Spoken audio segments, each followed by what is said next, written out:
Very good morning, my dear student. Sanskrit 10th lesson number 7. Subhasit Kusumani, Subh Asit, good saying. Kusumani, flowers, यानी flower of good saying. Sanskrit में ऐसा कहा जाता है कि अन्नम जलम सुभाषितम त्रीणि रत्नानि पृथ्वीयानि, यानी अन्न, जल और सुभाषित। अन्न यानी फूड, खोराक, जल पानी, वाटर, सुभाषितानी गुड सेइंग। ये पृथ्वी पर 3 डायमंड है। इन अर्थ 3 डायमंड्स, यानी पृथ्वी पर 3 डायमंड है। संस्कृत में एक श्लोक आता है जिनका अर्थ मैं हिंदी में आपको बताता हूँ कि द्राक्ष का मुंह जंकित हो गया है, खड़ी शक्कर पत्थर बन गई है, स्वर्ग से आया हुआ अमृत भयभीत होकर वापस चला गया, क्योंकि सुभाषितानी का रस इतना मधुर है। यानी हम जब अच्छा बोलते हैं तो सामने वाले हृदय को बहुत आनंद मिलता है, इसलिए हमें अच्छा बोलना चाहिए। ये बात यहाँ हमें बताई गई है। तो यहाँ भी ऐसे ही एक के दुर्जन व्यक्ति यानी वीक पीपल एंड सज्जन व्यक्ति यानी गुड पीपल डिफरेंट क्या होता है, वो बात इस श्लोक के अंदर हमें समझाई गई है कि सदपि अस्तु लीलया प्रोक्तम शिलालिखितम अक्षरम असदपि सपतन अपि जले लिखितम अक्षरम। यानी सदपि सज्जन व्यक्ति के द्वारा यानी गुड पीपल, लीलयाम यानी कैजुअली ऐसे अनायास बोला गया, प्रोक्तम सेड कहा गया है, शिला लिखितम अक्षरम it like letter inscribe on rock on the other hand, on the hand के सज्जनों के द्वारा अनायास बोला गया पत्थर पर लिखा हुआ लिखित के समान है। यानी as to something said by good people even casually it like letter inscribe on rock on the other hand असदबी यानी विक्ड पीपल सपतेनम अंडर ओथ जले वाटर लिखितम अक्षरम letter written on the surface. अब उनका ट्रांसलेशन के something said by weak people even under और टू और आफ्टर टेकिंग और like the written on surface of the water. अब उनका हिंदी में मैं अर्थ बता दूं कि सज्जनों के द्वारा बोला हुआ पत्थर पर का लिखा हुआ लखान के समान होता है, जबकि दुर्जनों के द्वारा कसम दे के कहा हुआ पानी में लिखे हुए अक्षर के समान होता है। अब उनका translation as to something said by good people casually it is like a letter inscribed of the rock. On the other hand, something said by wicked people even under what is like a letter written on the surface of water. आपको मालूम होगा कि रघुकुल रीत सदा चली आई, प्राण जाए पर वचन न जाए। इसलिए मैंने यहाँ आपको राम का फोटो रखा, क्योंकि उनका एक बार वो कमेंटमेंट कर लेते थे, फिर अपने आप की भी नहीं सुनते थे। ऐसे जो व्यक्ति रघुकुल रीति थी। जबकि यहाँ दूसरा मैंने विचार प्रकट करते हुए यानी अपने कसम लेके जो बोलते हैं इस तरह से बोलने वाले व्यक्ति की फ़ोटो रखी है। लेकिन वो कैसे होते हैं कि पानी में लिखे हुए अक्षर के समान होते हैं। वो कभी भी क्या है कि उनकी बातें सही होती नहीं है। उनके बाद सेकंड जो श्लोक है उसमें हमें व्यक्ति और पेड़ की महत्ता बताई गई है कि कैसे व्यक्ति की हमें जीवन में एक्सेप्ट करना चाहिए, उनकी बात बताई गई है। देखो कि सेवितव्यो महावृक्ष फल छाया सन्मितम, सेवितव्यो वर्थ टू बी, महावृक्ष ये बिग ट्री, फलम यानी फ्रूट, छाया यानी शैडो, समन्वित यानी रिस्टोर टू, यानी महान वृक्ष का सेवन करना चाहिए जो फल और छाव देते हैं। कि ये big tree having fruit and shadow is worthy to restore to, यानी यहाँ आपको एक पेड़ की तस्वीर मैंने रखी है। उस पेड़ पे अगर आप देखते हो तो छाव भी है और फ्रूट भी है। इसलिए वृक्ष जैसा हमें बनना है जो छाव भी देती है और फ्रूट भी देती है। लेकिन अगर छाव फ्रूट नहीं आएगा लेकिन छाव को कोई रोक सकते हैं? नहीं रोक सकते हैं। यदि देवात फलम न अस्ति छाया केन निवार्यते, यदि जो इवन देवात फलम if bye change there is न अस्ति यानी नो फलम यानी फ्रूट, छाया यानी शैडो, केन यानी हु, निवार्यतेम यानी प्रिवेंट ऑफ द एंजॉयस इट, यानी छाव को कौन रोक सकते हैं। मैंने यहाँ दूसरी तस्वीर यहाँ देख रखी है, आप देख सकते हो कि अगर इस पेड़ पे फ्रूट यानी फल नहीं है, लेकिन क्या है कि उनको जो छाव है, छाव को कोई रोक सकता नहीं है। आप यहाँ देख सकते हो कि ये जो छाव है वो छाव के नीचे व्यक्ति बैठा हुआ है। तो फल नहीं है लेकिन क्या है कि उनका जो छाव है वो छाव है। इसलिए हमें यहाँ उनका ट्रांसलेशन देखो कि ये big tree having fruit and shadow is worthy to be restored to, even by change there is no fruit can prevent shadow, यानी उनका जो छाव है वो छाव को कोई रोक सकते नहीं है।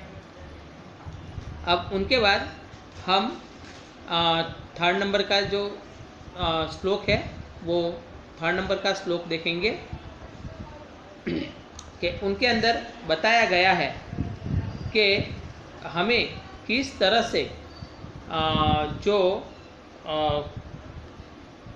मेहनत करनी चाहिए, उनकी बात बताई है कि अपने चरित्र के साथ कि आरोप्यते शीला शैले यत्नेनम महता यथा, आरोप्यते उनका मतलब होता है प्लेस्ड ऑन, शीला यानी बोल्डर, शैले यानी माउंटेन, यानी पर्वत, बोल्डर मीन्स पत्थर, आरोप्य मतलब चढ़ाया जाता है। यत्नेनम महताम यानी माइटी इफर्ट, महान प्रयत्न से, यथा यानी बट, कि ए boulder is placed on the mountain with mighty effort but. अब आप यहाँ देख सकते हो कि एक जो व्यक्ति है बहुत मेहनत करता है। मैंने एक इमेज रखी है, उस इमेज के अंदर यू सी केयरफुली, आप देख सकते हैं कि वो बहुत मेहनत करता है और उनके बाद वो क्या है कि एक पत्थर जो है वो पत्थर को अपनी मंजिल यानी माउंटेन पर चढ़ा पाएगा। लेकिन दूसरी लाइन में आप देख सकते हो कि निपत्यंतम क्षण निवम तथा आत्मनम गुणदेशम, निपत्यतम अगर उनको गिराना है, पुश्ड डाउन इन, क्षण निवम यानी one moment, in a moment, तथा आत्मनम के लाइक वाइज इन केस के मैन, गुणहम यानी साउल, दोषायम यानी विंस यानी गुण और दोष के मनुष्य के भी अगर अच्छे कर्म करना है तो बहुत मेहनत करनी पड़ती है, लेकिन अगर गिनना है विंस दोषायम तो वो तुरंत गिर जाएगा। या दूसरे जो इमेज रखी है उसमें आप देख सकते हो कि ये जो पत्थर है वो पत्थर को गिराना है तो थोड़ा ही धक्का लगाएगा तो वो क्या है कि अपने मतलब अपनी जगह से वो गिर जाएगा और नीचे गिर जाएगा। यानी हमें अपने आत्मा गुण और दोष भी वैसा है कि अगर हमें अपने आप में अगर गुण अच्छी तरह से लाना है तो हमें क्या है कि बहुत मेहनत करनी पड़ेगी, कि पर्वत पर पत्थर चढ़ाने जितनी मेहनत करनी पड़ेगी। लेकिन अपने गुणों को गिराना है, दोष उत्पन्न करना है, तो थोड़ा ही धक्का दे और वो क्या है कि नीचे गिर जाएगी। तो उनका ट्रांसलेशन आप अब देख सकते हो कि ये boulder is placed on the mountain with mighty effort but is it pushed down on a moment. Likewise is case of man soul going up and down due to virtue और vice. यानी हमें अपने जो आत्मा है वो आत्मा के अंदर हमें अच्छे गुण प्राप्त करना है, तो क्या है कि अच्छे गुण बहुत मेहनत से प्राप्त हो जाएंगे। फिर उनके बाद क्या है कि 4 नंबर का जो श्लोक है, वर्सेस है, उनके बारे में हम देखें कि क्षणे रुष्टे क्षणे तुष्टे रुष्टे तुष्टे क्षणे क्षणे। क्षणे रुष्टे एक क्षण के अंदर, रुष्टे यानी रूठ जाना, क्षणेम तुष्टे एक क्षण के अंदर हमें संतुष्ट हो जाना। एक क्षण के अंदर अगर हम खुश हो जाते हैं, रुष्ट यानी डिस्प्लेड, और इन क्षणे मतलब मोमेंट, तुष्टे यानी प्लेस्ड, क्षणे क्षणे यानी नेक्स्ट मोमेंट के he is displayed in this moment and placed in the next moment. अव्यवस्थित चित्तस्य प्रसादो अपि भयंकर कर। प्रसादो, प्रसादो मतलब होता है फॉरवेयर फ्रॉम। अव्यवस्थित चित्तम यानी वन हुज माइंड है डेंजर्ड। भयंकरम मतलब टेरिबल, कि even a forever from the one whose mind deranged is terrible. अगर हम ऐसे अव्यवस्थित व्यक्ति की, कि जो व्यक्ति अपना सही डिसीजन नहीं ले पाते, ऐसे जो बोलते हैं ना कि पागलपन जैसे व्यक्ति की जो कृपा यानी जो फॉरएवर जो होती है, कृपा जो होती है वो क्या होती है, भयंकर होती है, टेरिबल जैसी होती है। अब उनका ट्रांसलेशन हम देखेंगे कि he is displayed in this moment and placed in the next moment, even a favor from the one whose mind is degraded is terrible too। अब जो चौथा जो 5वां श्लोक है वो यानी हमें यहाँ बात बताई गई है, गोल्ड की बात बताई गई है कि कनक गोल्ड कैसा होता है, उनको क्या करेंगे तो भी वो अपनी शुद्धता खोता नहीं है। और दूसरे जो अच्छे इंसान होते हैं उनके अंदर क्या होना चाहिए कि यथा चतुर्वी कनकम परीक्षते निगर्षणम छेदनम तापम तारणम। यथा जैसे चतुर्वी 4 प्रकार से, कनकम यानी सोने की, परीक्षतम मतलब टेस्ट होता है, परीक्षा होती है, निगर्षणम यानी घिसना, छेदनम यानी काटना, तापम यानी जलाना, ताड़नम यानी टीपना। यानी यथ कनकम यथा यानी यथा चतुर्वे यानी इन 4 ways, कनकम यानी एज गोल्ड, परीक्षते टेस्टेड, निगर्षणम रबरिंग, छेदनम कटिंग, तापम हीटिंग एंड ताड़नम स्ट्रीकिंग। के as gold is tested in 4 types या ways is like by rubbering, cutting, heating and streaking। तथा चतुर्वी पुरुषः परीक्षते श्रुतेनम श्रीलेन गुणेनम कर्मणा। तथा इस प्रकार चतुर्वी 4 प्रकार से पुरुषम पुरुष की परीक्षते परीक्षा होती है। श्रुतेनम ज्ञान, शीलेनम चरित्र, गुणेनम गुण, कर्मणम यानी कार्य। के परीक्षते यानी टेस्टेड, तथा चतुर्थी 4 ways, पुरुषम यानी मैन, परीक्षते मतलब टेस्टेड, श्रुतेनम मतलब एजुकेशन, गुणेनम यानी गुड कैरेक्टर, शीलेनम कैरेक्टर, गुणेनम वर्च्यू और कर्मणा यानी वर्क के man is tested in 4 ways as like by education, character, virtues and work. अब पूरे जो श्लोक का अगर हम ट्रांसलेशन देखेंगे कि as gold is tested in 4 ways let by rubbing, cutting, heating and sticking, man is tested in 4 ways example by education, character, virtue and work. अब जो 6 नंबर का जो श्लोक है यानी किससे हमें क्या सीखना है वो बात बताई है कि आपत्सु रामम, आपत्सु यानी आपत्ति में, B Ram Ram in clematis यानी मुसीबत के समय में राम में, क्योंकि राम के जीवन में अगर देखो तो बहुत सारी डिफिकल्ट आई थी। दूसरा समरेशु भीमम यानी भीम बैटल्स, यानी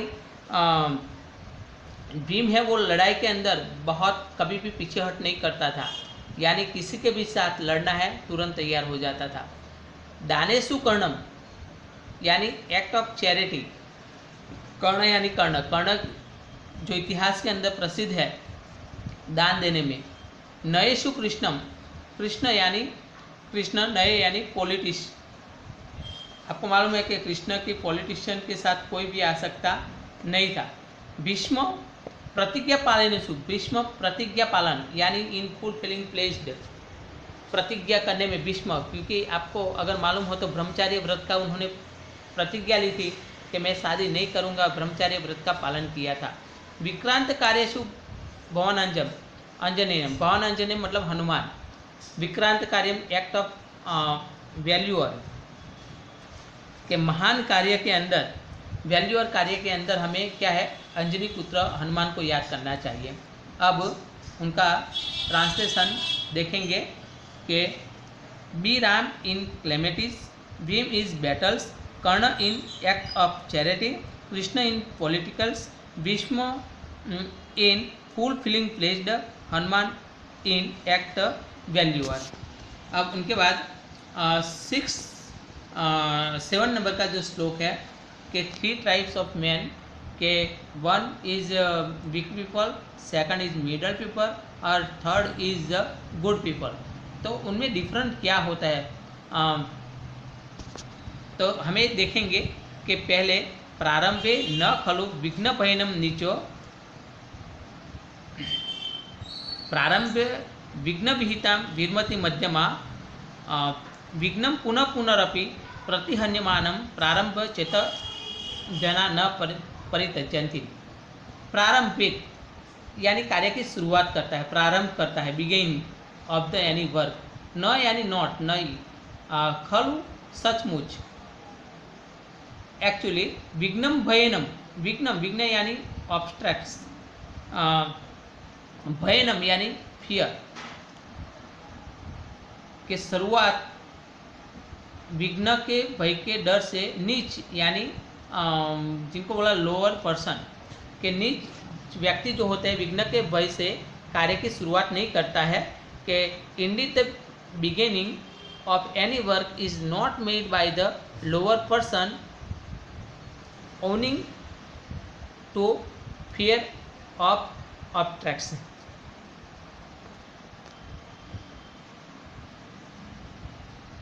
सेकंड टाइप का जो व्यक्ति होता है मिडल टाइप का, वो प्रारंभ्य विघ्न विहिता वीरमति मध्यमा, मध्यमा यानी मिडल वंस, वीरमति स्टॉप आफ्टर, प्रारंभ्य यानी स्टार्टिंग व्हेन दे, विघ्न विहिता struck down by the difficulties, the middle is one stop after starting when they are struck down by difficult, यानी उनके अंदर जब मुश्किल आ जाती है तब मिडल प्रकार का जो व्यक्ति होता है वो कार्य बंद कर देता है। लेकिन थर्ड टाइप जो होता है यानी उत्तम गुड पीपल जो होता है वो कैसे करता है? विघ्नम पुनः पुनरपि प्रतिहन्यम, यानी विघ्न को बार बार प्रतिहत्यमान यानी हरा के, प्रारंभम यानी जो कार्य प्रारंभ किया है, न परित्यज्यते वो छोड़ता नहीं है, उत्तमम जन्म यानी उत्तम व्यक्ति यानी श्रेष्ठ व्यक्ति के, प्रारंभ्यम मतलब स्टार्टेड, उत्तम जन्म चो लिखा है ना, च उत्तमम जन्म ऐसा शब्द लेना है कि बी काइंड पर्सन ऑफ, न यानी नॉट, प्रतिहन्यमान गिव अप इवन थ्रॉट द बिसेट विथ विघ्नम डिफिकल्ट पुनरअपि अगेन एंड अगेन, के once having started the kind best kind of person do not give up even थ्रॉट they are beset with difficulties again and again, कि कितनी भी मुसीबत आ जाए वो कभी भी अपना कार्य छोड़ता नहीं है। पहले मैं अभी हिंदी में बता दूं उनका ट्रांसलेशन, फिर इंग्लिश में, कि विघ्न के भय से नीच प्रकार का व्यक्ति कार्य की शुरुआत नहीं करता है, मध्यम प्रकार का व्यक्ति कार्य की शुरुआत करता है लेकिन विघ्न आता है तब कार्य छोड़ देता है, थर्ड प्रकार का यानी उत्तम व्यक्ति कितना भी विघ्न आ जाए वो विघ्न को हरा के कार्य कभी भी अपना छोड़ता नहीं है।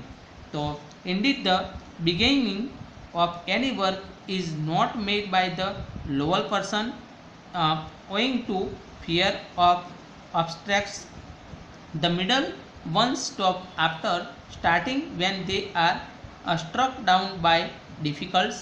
Once having started, the best kind of person do not give up even thought they are beset with difficulties again and again. तो मैं समझता हूँ कि आपको ये लेसन समझ में आ गया होगा, क्योंकि मैंने अब उनका अर्थ के साथ इंग्लिश में और मैंने हिंदी में अर्थ उनका बता दिया है, उनका अर्थ मतलब क्या होता है, तो आपको समझ में आ गया होगा। आपको meaning and full exercise write down in your notebook और लेसन कंप्लीट कर देना है अपने नोटबुक में। जो समझ में न आए तो मुझे पूछ लेना है। Thank you.